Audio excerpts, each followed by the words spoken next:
नमस्कार मंडळी. माझं नाव आहे रुपाली आणि हा माझा पहिला व्लॉग आहे आणि मी माझा पहिला व्लॉग स्वामींच्या सेवेपासून सुरू करत आहे. आज गुरुवार आहे आणि आज मी स्वामींची सेवा करणार आहे, स्वामींचा अभिषेक करणार आहे आणि स्वामी चरित्र सारामृताचे 21 अध्याय वाचणार आहे. मला स्वामींवर खूप विश्वास आहे कारण मी आज जे काही आहे ते स्वामींमुळेच आहे.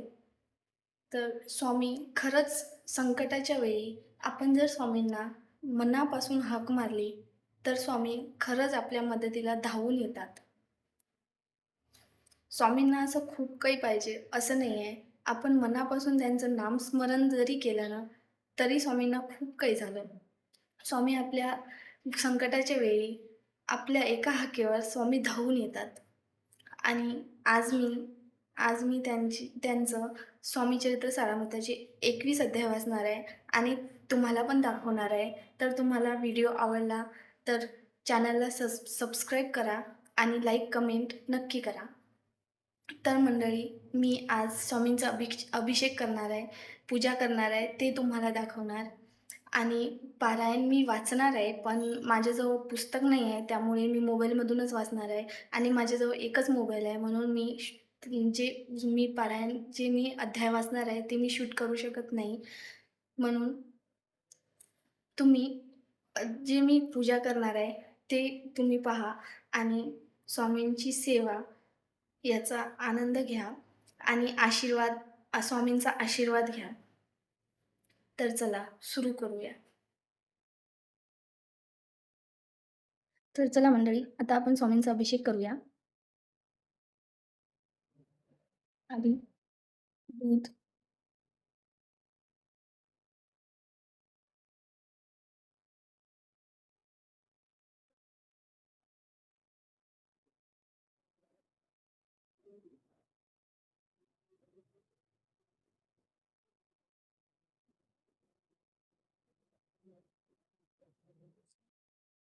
दही आणि अभिषेक करताना आपल्या मनातल्या मनात आपण श्री स्वामी समर्थ, श्री स्वामी समर्थ हा मंत्र चालू ठेवायचा. स्वामी समर्थ, श्री स्वामी समर्थ, स्वामी समर्थ.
तर मंडळी, स्वामींचा अभिषेक झालेला आहे. आता आपण स्वामींची पूजा करून घेऊया.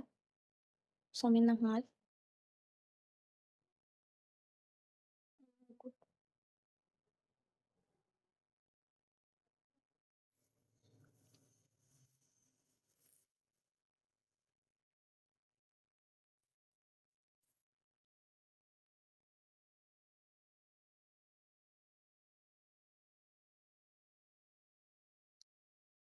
तर बघा स्वामींची पूजा झालेली आहे, अभिषेक झालेला आहे.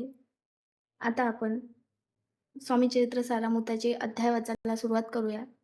पण माझ्याजवळ पुस्तक नसल्यामुळे मला ते मोबाईलमध्येच वाचावं लागेल, तर मी ते शूट नाही करू शकणार. तर मंडळी, तुम्हाला जर व्हिडिओ आवडला असेल तर चॅनलला सबस्क्राईब करा आणि लाईक, कमेंट नक्की करा. धन्यवाद. भेटूया नेक्स्ट ब्लॉगमध्ये.